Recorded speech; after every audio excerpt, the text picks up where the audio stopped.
Look, walking in my purpose on purpose. It ain't nothing this world could offer that could amount to what God showed me my worth is. I'm working. Oh yeah, I'm in my bag, no working, going so hard for God. Shout out to the devil won't murk me, but he ain't got no power. These haters sour cause I made it. My voice ain't doing it's only by his grace I'm in his favor. Prayer, that's what I use to learn the step to take.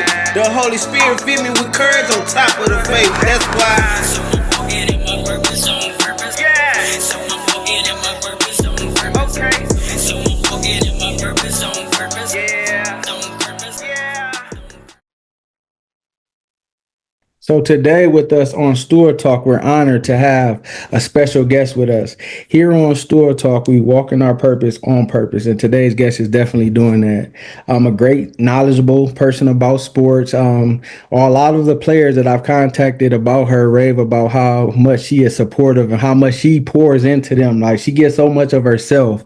So she's definitely walking in her purpose. Today we have with us the one, the only, Mrs. Tiffani Michel. How you doing today?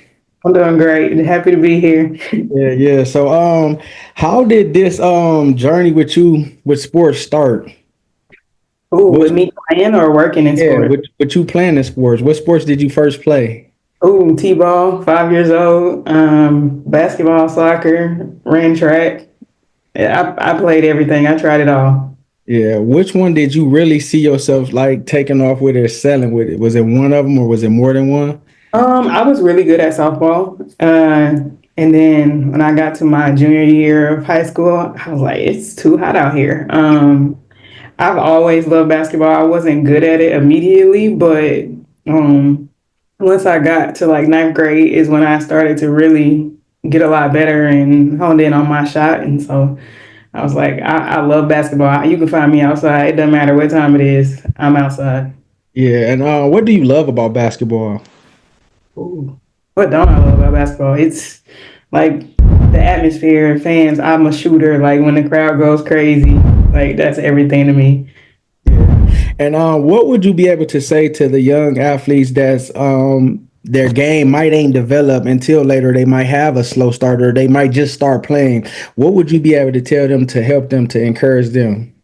Just keep working and find you a group of people who can be there to support you and help you out on this journey because you have so much access these days and free access. Like get on the internet and there's coaches providing feedback on different ways to improve your game. So just because you're not good at something to begin with doesn't mean you won't be down the line. You see these stories about some athletes who just started playing basketball 10th, 11th grade and then going to the NBA. So Yeah. just keep going at it. Yeah. And what was it like when you got towards your end of your junior year to your senior year with the recruiting? How did that recruiting process go with you? Well, mine was a little rough. And partially how I got into physical therapy is because I had no offers, I don't think, going into my senior year. I had a lot of interest. Like I had some D1 interest and I was going to camps doing really well, but I had no offers. And so I think it was second game of my senior season, I dislocated my shoulder. And from there, it was crazy because I was in this process of just trying to hide the injury just so that I could get a college scholarship and playing. And I probably shouldn't have been knowing what I know now, but I did. And I ended up getting a couple of Division II scholarships, ended up going to Young Harris up in North Georgia. Um, and I didn't start playing until like a couple weeks before the season. And so it wasn't the most smooth journey from there. I then transferred and then got injured again. And so that's really how I got into PT. Yeah, and that's why I wanted to tie that up into you, because I know that inspired you. What could you say about the care that you received? Because just like we mentioned in the start of the show, you're so personable, you're so caring, you're so in tune with what you're doing. You can see the love, the passion, not only for the game, but for the player, for getting them rehab. What did you see differently that they weren't doing right? Was it stuff they wasn't doing, or you felt like you needed more in your treatment of how they were handling you and your injuries? Sports rehab, just in general, isn't what it is today. And it's still not the best in some areas.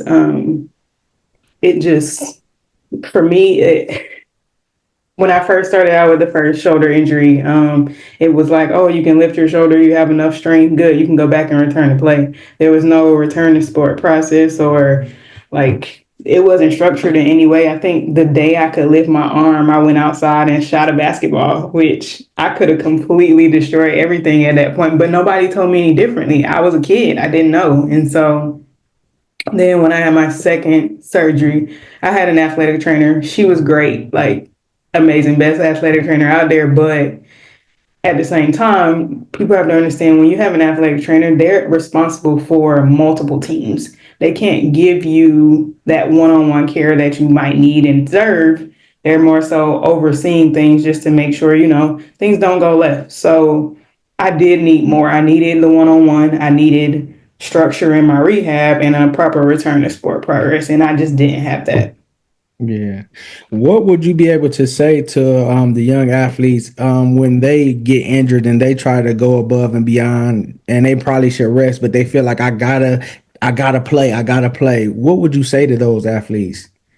I have it happen all the time. Like this is probably the most common thing that happens, but just basically letting them know like you have a long life to live. When you have an injury, you have to be aware that this is something that you're going to be able to have to manage long term. And so if you jump back out and you're not ready, that can affect you for the rest of your life. And that's some of the things that I had to learn the hard way, unfortunately. But now that I've been through it, I just kind of explained to them how my trajectory went and then introduce them maybe to some other athletes who have done the same thing and regretted some of the decisions that they made along the process. So just getting them to understand you only get one body. You Yeah. got to take care of it. Yeah.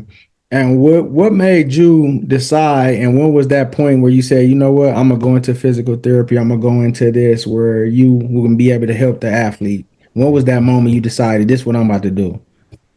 It was junior year of college. I was already on like the athletic training, physical therapy, like track in school. But what I really wanted to do was go overseas and play ball professionally. And then when I had that second shoulder surgery, I just knew it wasn't going to happen. And I was like, I don't want people to have the same care that I did coming out of this. So I got to give back. And I try to wake up and live that way every single day.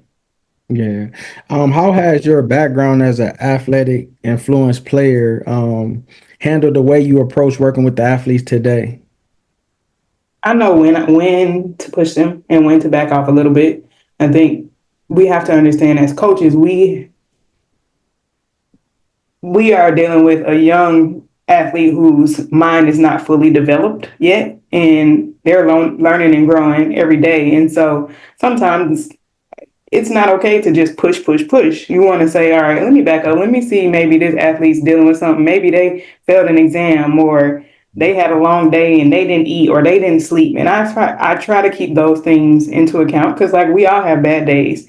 And Yeah. so it's okay to pull an athlete aside and say, hey, like what's going on? Let's talk about things and maybe not be so hard on them. Yeah. And you go around and you see like it's been a series of events where athletes collapse, pass out, or they were getting pushed too much. What could a coach know and an athlete know, like the signs or different things to realize when it's too much or it's affecting your athlete to where it can cause harm? Yeah.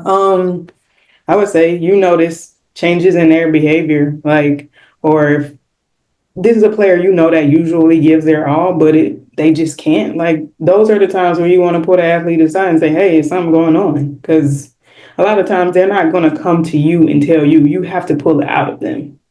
Yeah. Yeah, definitely. I noticed too that your model focuses on helping the athletes conquer injuries and dominate in their game. Can you break down what that means? Yeah. A lot of times. So in physical therapy in general, you go to a clinic, you may work with a physical therapist, you may also have a couple other people who are helping your with your care as well, but you're not one on one with them the entire time. So for me, when I get an athlete, they're only going to work with me. You won't work with anybody else, and you get my expertise. So for me, that's like breaking down what are all of your limitations. Where are the things you struggle with? Like a lot of times, I'll ask players, where are the weaknesses in your game? First of all, And where then I go in and find where are the weaknesses at in your body. Like, do you lack hip strength? Do you lack ankle mobility? What is that? Do you lack core strength? And so I'm going in and looking at the player as a whole versus, oh, you came in for your ankle, let me just treat that.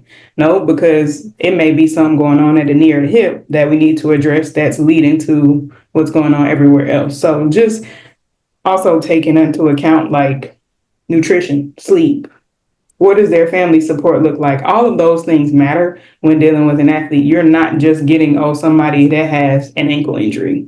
Yeah. And what sets you apart from the traditional physical therapy person or trainer or a person that's, close to the athlete that's rehabbing them? For me, I try to treat all of my athletes like family. Like when you can bring them in and show them I'm here with you for a long time, not just, oh, let me help you get through this injury. The buy-in is different. And the way that they're going to respond to you is different. And so all of my athletes know like if something's going on, they can always come to me and I'll help them sort it out. If I can't help them handle it, I know somebody who can. Yeah. And how do you balance the injury recovery process with maintaining and improving their performance? I would say performance type things are usually done in the off season. It's kind of hard right now at high school athletes because they are playing almost all year long. So a lot of the season, example, I've worked with Newton, like some Newton players individually this season. A lot of our focus has been on can we get them from game to game? Can we keep them healthy so that they can stay on the floor? It's been going well. I had a player miss one game and I wasn't there. They went out of town for a Christmas tournament and I couldn't make it. So other than that, like just keeping them healthy throughout the season, and then when it hits the off season, how can we bounce back and recover from all of those injuries that may have occurred during the season? Yeah, and you guys just had a fellow alumni NBA player come back to at one of y'all games from the Spurs, right? Yeah, Steph Castle. I don't know him personally, but he was there and he gave back. He brought shoes for all of the players, and it was just a cool experience to get to see them like shake hands with them and take pictures. It was a really cool experience. Yeah, and his other teammate played for Grayson, I think. It's a light skinned guy. His jersey got retired, so that's dope. They both was from Atlanta and they played Atlanta, so that's when they was at their schools. So that's definitely good. What are some common mistakes that athletes make when it comes to injury prevention and rehab? We talked about it already. We're turning too fast, or not buying into the process. Like everybody wants to play in a game, but you have to, when you're coming back from an injury, let's go through training, let's go through practices and build your way up. We might be on a minutes restriction. Everybody just wants to jump back in before they're ready. And to be honest with them, like I've been there. So I know where their head is already. So me just trying to like help them along the way is I try, but I can't. I honestly don't get the last say. Yeah. And this is what I could wait to ask you. What's your thoughts on how basketball shoes is turning from high top, mid top to low tops? Like, what's your thoughts on that? And it's a lot of ankle injuries, not only in high school, but college and pros. And they be like, well, I'm taped or something like that. Is it still ankle support issue? Definitely an ankle support issue. And not only is it an ankle support issue, but it's the lack of training those ankle stabilizers. So the most the most I see people do is go out and play basketball games. There's not a lot of focus on taking care of their body. I think if athletes can take away a day of training or practice and supplement like caring for their bodies first, then you would see a lot more players stay in the game a lot longer. I just had I actually changed the footwear for one of my players a few games ago because she was having some Achilles issues, and I was like, "Hey, how do those Kobe's feel? Low top five Kobe's?" And she was like, "Honestly, Tip, they hurt." I was But they like, look good, huh? "They look good," and that's what they're worried about. But again, it's can we make small adjustments? We change the shoe, and I don't feel a thing. So just getting them to buy into it don't it does not always have to look good. It really needs to feel good. Yeah. And how important is mental resilience and recovery process, and how do you help the athlete stay motivated, stay positive? Keeping them around their team, like if you're taking away an athlete's, you're already taking away an athlete's sport. And then when you take away their social support as well, that becomes a little bit tough. So making sure they feel a part of the team, stay involved, and just including them in things that they might be left out on. So I would say that's the biggest part, and making sure like the family understands the injury and what's going on so that they can support them as well. Yeah, and what is your vision for the future of your practice, and how do you hope it impact more athletes? Oh man. So I'm just starting out with my business. I was working for a couple corporate companies to begin with. But I saw the need to have more impact. There are so many athletes that don't know what physical therapy is, or they think it's only for somebody with injuries. So for me, it's to spread a bigger like impact and say, can I give access to an athlete who may not have had the access before. And I think that's a lot of what I've seen this year with Newham, because some of them only knew ice pack, cold pack, Yeah. ice bath. That's how we heal injuries. And I was like, y'all, there's a better way. And so that's been my mission this entire season is can I keep them healthy if they have all the right tools, and it's worked out. So I'm happy about that. Yeah. Do you have like material that you give them information on how to handle certain situations and how to allow certain injuries to be preventable if they can help it, versus just going out and doing it and they have no knowledge of it? Absolutely. If whatever they need, they get. I have a nutritionist on my team as well that I hired. So if there's anything where I feel like maybe I don't think this kid's eating enough, how can we help them like supplement or get a good nutrition plan so that they're ready to go? Because that's a major part of it as well. I find that the kids are maybe eating once a day, and I think like parents are trying, but at the same time, there's a lot going on during the day. You might think your kid's eating lunch and they skip it because they don't like it. So there are so many factors involved that we just don't have any control over. And so when we dive into those areas and let the parents know and bring them together with the child and say, hey, here's how we can make this better, it becomes a much smoother situation. Yeah, and how far do you want to take this? Do you want to just take it at a high school level? Do you want to go on to the college pros? Like, what do you see yourself and where do you envision it? I've been thinking about that a lot recently. I'm still not 100% sure. I know that uh, I love working with athletes from high school to the pros. I mean, if you have somebody like, LeBron who's bought in and caring for his body, I love working with a pro like that. But if I'm having to like rebuild mindset and things like that, that becomes a little bit harder in a pro because they're usually set in their ways. So if I can get a player from high school, middle school, build them up until they get to the pros, that works. I love that. Like you see me passionate about it. That's why, because I want to build a better foundation for what we have right now. Yeah, so if you could work with any professional athlete, who would it be and why? Ron. Yeah, absolutely. Just because I would want to learn so much from him, Yeah. honestly. Yeah, what's your go-to workout or your favorite way to stay active? I love to lift. I love to lift and I love to play basketball. Yeah, if you wasn't in sports rehab, what career do you think you would have?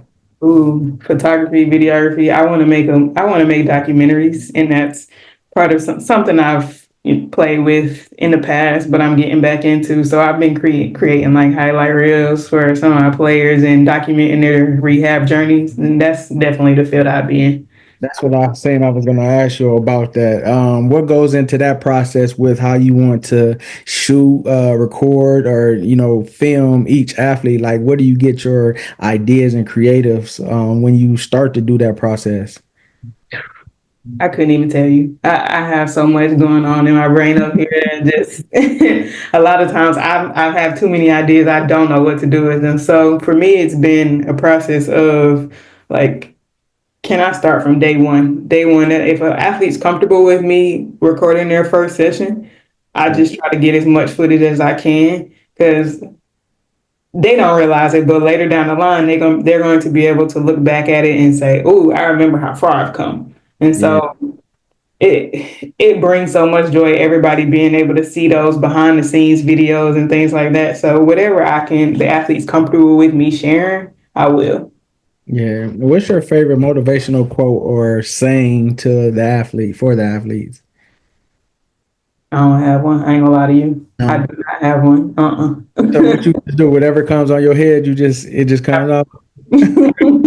Whatever I need in that moment is what I'm gonna go to. I don't have like one specific saying. Yeah. And whatever comes to your heart, can you speak something positive to the youth? Yeah. Remember to follow your dreams. You're going to have bumps in the road. That's just a part of life, but you have to keep going. And if there's something in your heart that keeps speaking to you, that means it's meant for you. So you got to keep going for it. Yeah, and can you words of encouragement to them about taking care of their bodies, something that's going to use them to get the scholarship to make them the money? Can you give them words of encouragement on that? Absolutely. Like the best investment you can make always is in yourself. If you're not there to be available, you can't be used. Like your team can't be there. You have to buy into taking care of your body. You only get one. And so the better you can do that starting at a young age. I know people think, oh, I'm young, I'm gonna bounce back. But those things begin to catch up with you. And as long as you build the right network around you, like you'll always have somebody lifting you up to say, hey, this is how I can make things better. Definitely. And we thank you. We're spotlighting you for all your hard work, your selflessness because you pour into the players, you give them so much. You have everything inside you that you need to be great in your brand, in your job, in your field, and even in your life. May God continue to bless you. May He give you the strength, the knowledge. May He give you favor in your business, your brand, and even what you're doing because the seeds that you're sowing is going to blossom into these kids' future and they're going to be remembering the love you poured into them, the mother that the friend, the knowledge that you give them that they can't get. So continue to be that voice, continue to be that inspiration for them, and continue to do good things.